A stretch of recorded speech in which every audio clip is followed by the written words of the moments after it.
ગુજરાતના રાજકારણને લઈ સૌથી મહત્વપૂર્ણ સમાચાર અત્યારે સામે આવી રહ્યા છે। દાહોદની અંદર જે મનરેગા કૌભાંડ થયું હતું, આ મનરેગા કૌભાંડના તાર હવે ગીર સોમનાથ સુધી પહોંચ્યા છે। જી હા, હીરા જોટવાની પોલીસે પૂછપરછ શરૂ કરી છે। ભરૂચ પોલીસ અત્યારે ગીર સોમનાથ વહેલી સવારે પહોંચી ગઈ છે। હીરા જોટવાની જે કંપનીઓ ઉપર કથિત રીતે આરોપો લાગ્યા હતા, જલારામ એન્ટરપ્રાઇઝ અને મુરલીધર એન્ટરપ્રાઇઝ નામની કંપનીઓએ કરોડો રૂપિયાનું કૌભાંડ એ મનરેગા કૌભાંડમાં કર્યું હોય તેવા આક્ષેપો ચૈતર વસાવા સહિત અનેક નેતાઓએ લગાડ્યા હતા। ભારતીય જનતા પાર્ટીના દિગ્ગજ નેતા અને ચાલુ મંત્રી એવા બચુ ખાબડની સાથે રહી મનરેગાના નામે કરોડો રૂપિયાના કૌભાંડમાં કથિત રીતે જોડાયેલું નામ હીરા જોટવા અને હવે પોલીસ તેની પૂછપરછ પણ શરૂ કરી છે।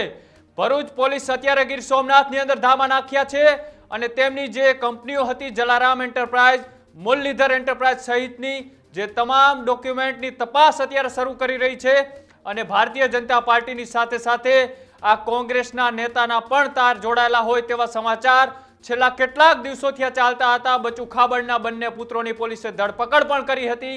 ત્યારબાદ એક નામ ચર્ચામાં આવ્યું હતું કે 200 કરોડ કરતાં વધારે કૌભાંડમાં કોંગ્રેસના દિગ્ગજ નેતા હીરા જોટવા પણ આમાં જોડાયેલા હતા।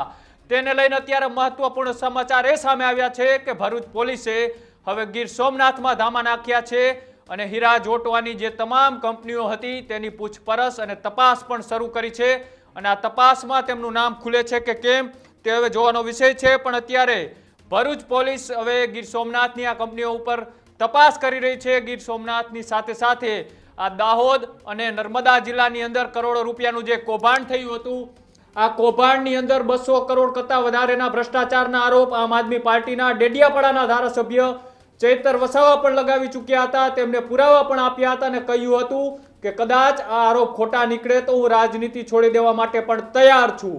ત્યારબાદ પોલીસ જાગી અને પોલીસે તાત્કાલિક તેમના તાર દોડાવ્યા ગીર સોમનાથમાં અને ગીર સોમનાથની અંદર અત્યારે ભરૂચ પોલીસે ડેરો ડાલ્યો છે।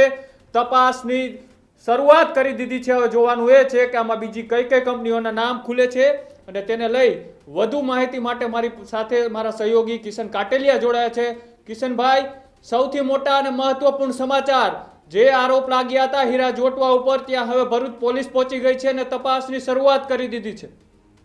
બિલકુલ કુણાલ, જે રીતે મનરેગા કૌભાંડને લઈ અને ગુજરાતમાં તપાસનો દોર ચાલ્યો હતો, દાહોદમાં જે રીતે મંત્રી પુત્રો પર ફરિયાદ દાખલ કરવામાં આવી અને એ મંત્રી પુત્રો પર ફરિયાદ દાખલ થયા બાદ ભરૂચમાં પણ મોટા પ્રમાણમાં મનરેગામાં કૌભાંડ થયું હોવાની જે ચર્ચાઓ શરૂ થઈ અને આખરે જે કૌભાંડ છે કૌભાંડના તાર ભરૂચ સુધી પહોંચ્યા અને ભરૂચમાં પણ આજે વહેલી સવારે જે કોંગ્રેસના નેતા હીરા જોટવા જે લોકસભાની ચૂંટણી પણ લડી ચુક્યા છે, તેમનું જે કંપનીઓ છે તેમાં ક્યાંક એમના નામ ખુલ્યા હતા અને આખરે આજે વહેલી સવારે ગીર સોમનાથથી જે ભરૂચ પોલીસ છે તેમના દ્વારા હીરા જોટવાની તપાસ અર્થે અટકાયત થઈ હોવાના સમાચાર છે।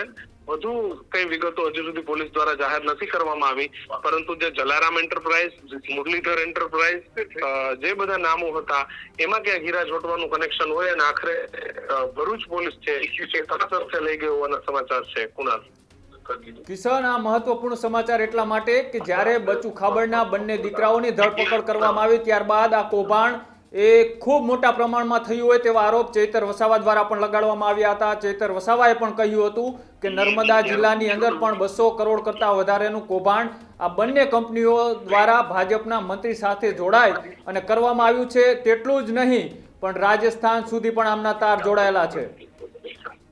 બિલકુલ, આમ આદમી પાર્ટીના જે ચૈતર વસાવા છે એ વારંવાર આક્ષેપો કરતા હતા, વારંવાર આ જ પ્રકારની વાત કરતા હતા અને એમને વારંવાર તપાસની માંગણી કરતા હતા કે ભાઈ કોંગ્રેસના નેતાઓ હોય તો એમની પણ તપાસ થવી જોઈએ। એમને અનેક વખત પોતાની ફરિયાદ છે, ફરિયાદમાં પણ એ વાતનો ઉલ્લેખ કર્યો હતો કે ભાઈ આમાં કોંગ્રેસના હીરા જોટવા છે, એમના માણસો છે, કામ કરી રહ્યા છે। આવી અનેક વાતો એ ચૈતર વસાવાએ કરી હતી, અનેક વખત પત્રો લખીને પણ માંગ કરી હતી અને આખરે આજે જે ભરૂચ પોલીસ છે તેમની જે ટીમ છે આજે વહેલી સવારે ગીર સોમનાથ પહોંચી હતી અને ગીર સોમનાથ પહોંચ્યા બાદ હીરા જોટવાને તેમના નિવાસસ્થાનેથી પૂછપરછ માટે લઈ ગઈ હોવાના સમાચાર છે. એટલે હીરા જોટવાની પૂછપરછ કરવામાં આવશે કે ભાઈ તમારો ખરેખર કોઈ રોલ હતો નતો, જલારામ એન્ટરપ્રાઇઝ સાથે તમારે શું લેવા દેવા છે, અન્ય જે મુરલીધર કે અન્ય જે નામો આવે છે એની સાથે તમારે શું લેવા દેવા છે, આ તમામ જે મુદ્દાઓ છે તેની પૂછપરછ માટે હાલ લઈ ગયો હોવાના સમાચાર છે. બાકી કોઈ જ કાર્યવાહી હાલ પોલીસ તરફથી થઈ હોવા સમાચાર નથી, પણ વહેલી સવારે એમને ગીર સોમનાથથી લઈ જવામાં આવ્યા હોય તેવા સમાચાર છે. કુણાલ, બિલકુલ આભાર કિશન અમારી સાથે જોડાવા બદલ. તો અત્યારે જે સમાચાર તમે સાંભળી રહ્યા છો કે ગીર સોમનાથની અંદર અત્યારે ભરૂચ પોલીસ છે તે પહોંચી ગઈ છે અને જે બે કંપનીઓ ઉપર 200 કરોડ કરતાં વધારે મનરેગાના નામે કૌભાંડના આરોપો લાગ્યા હતા તેની સામે આખરે પોલીસે તપાસ શરૂ કરી છે.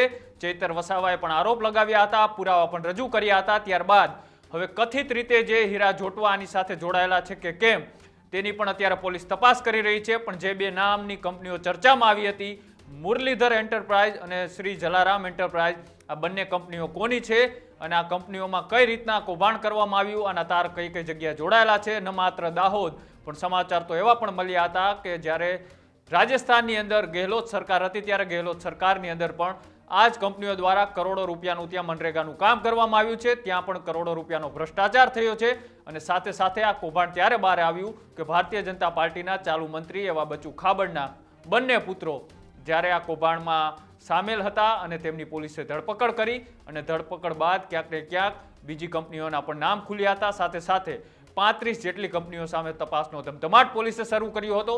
પણ હવે આ તાર એ ન માત્ર દાહોદ, ભરૂચ કે પછી નર્મદા જિલ્લા સુધી નહીં, પણ આના તાર હવે છેક ગીર સોમનાથ સુધી પહોંચ્યા છે અને અત્યારે પોલીસે વહેલી સવારથી હીરા જોટવાની પૂછપરછ ચાલુ કરી હોય તેવા સમાચારો પણ અત્યારે સામે આવી રહ્યા છે.